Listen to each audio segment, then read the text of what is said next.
Isa sa mga pinakamadalas na reklamong natatanggap ng Bureau of Customs sa isumbong kay Commissioner na platform ay tungkol sa mga parcel na umano'y naipit sa customs at kailangan daw agad bayaran upang mailabas. Pero ayon kay Commissioner Ariel Nepomuceno, huwag basta-basta maniwala sa mga mensaheng ito.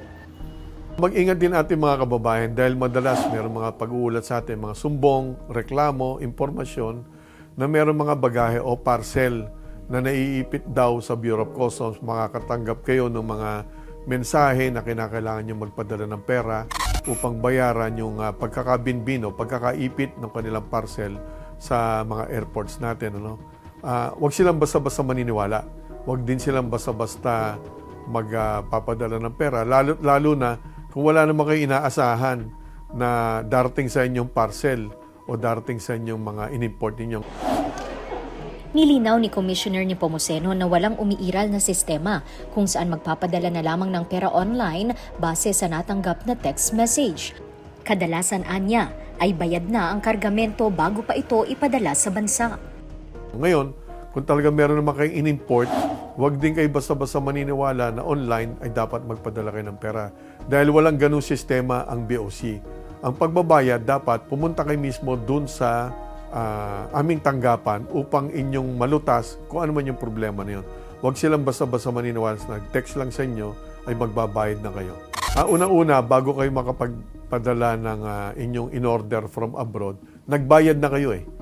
At nagbayad na rin kayo doon sa taga-deliver niyan. Kaya't wala na kayong dapat bayaran pang bago.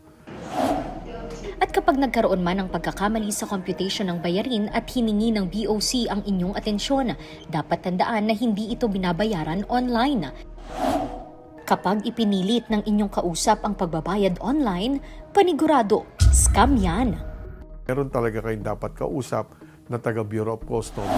Yan ay mareresolba kapag lihitimo yung inyong kausap. Huwag sila dapat basta maniwala sa online na nag-text lang, magpapadala na sila ng pera. Paalala pa ni Commissioner Nepomuceno, ang bawat lehitimong transaksyon sa pamahalaan ay may kaukulang opisyal na resibo at idinadaan lamang sa mga otorisadong bangko.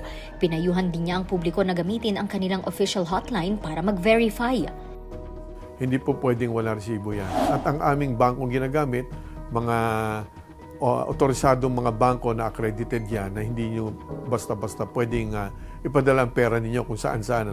Otorisado lang dapat ang inyong kausap at huwag kayong basta maniwala. Gamitin nyo isumbong kay Commissioner bago kayo umaksyon, bago kayo magbitaw ng pera ang pinaghirapan ninyo.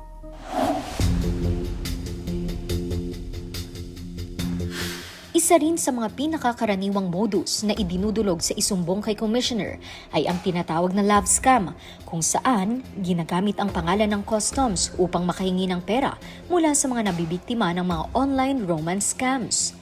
Napakaraming mga ulat sa ating mga nagsusumbong. Yung madalas natin naririnig, yung pinapaasa, liligawan yung ating kababayan, maniniwala naman yung ating kababayan na Pilipina na sila ay nagustuhan ng nung nanliligaw sa kanila. Madalas mga banyaga o foreigners.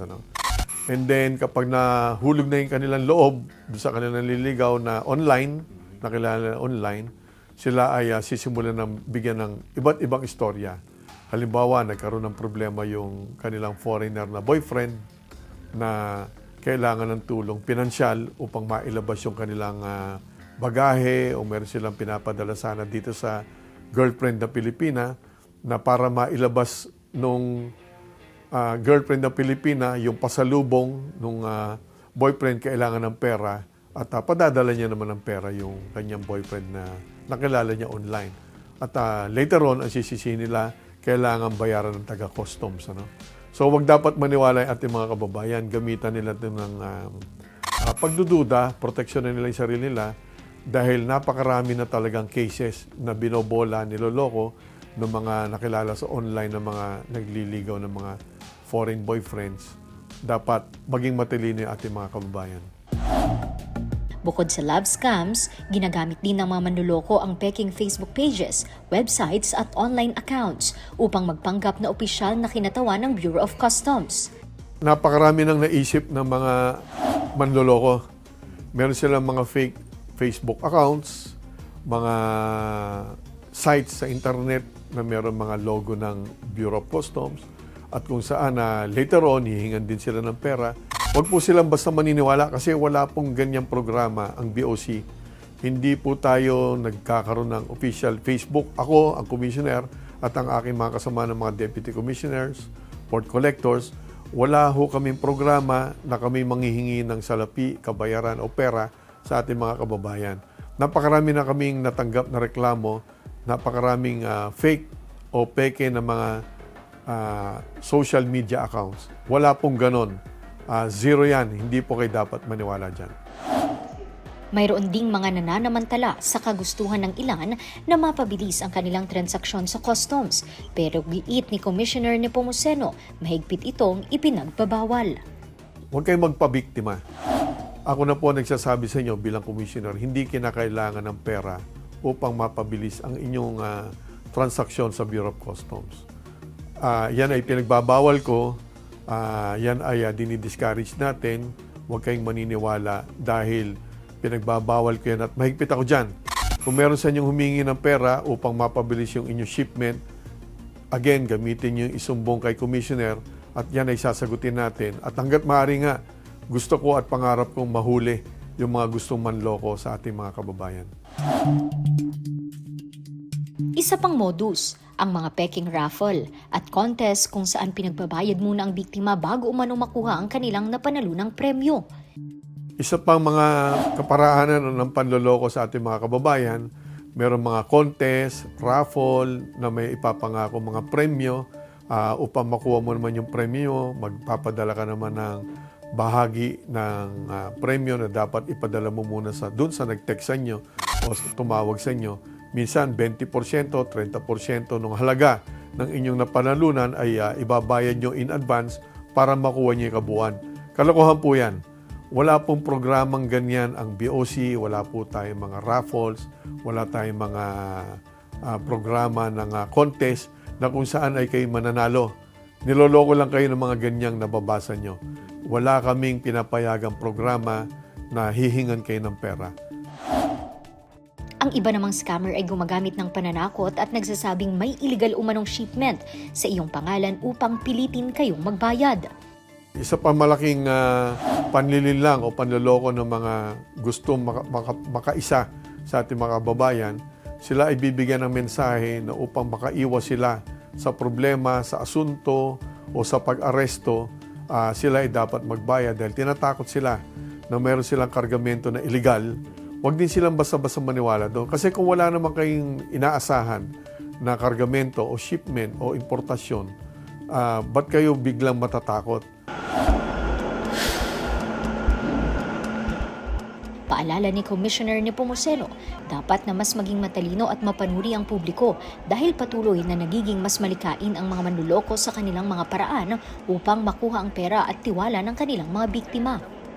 Alam niyo yung mga gustong manloko sa inyo, napakaraming creative na mga iniimbento sila mga paraan upang kayo ay maengganyo o matakot, upang magbayad, nandun ang tatakutin kayo, upang mapabilis yung inyong, wag ma-delay yung inyong mga kargamento, nandun tatakutin kayo na maaring may illegal kayong ipinasok na shipment, or para makamura din kayo sa inyong dapat bayaran, kayo bibigyan ho ng deal upang paano dayain natin pamahalaan.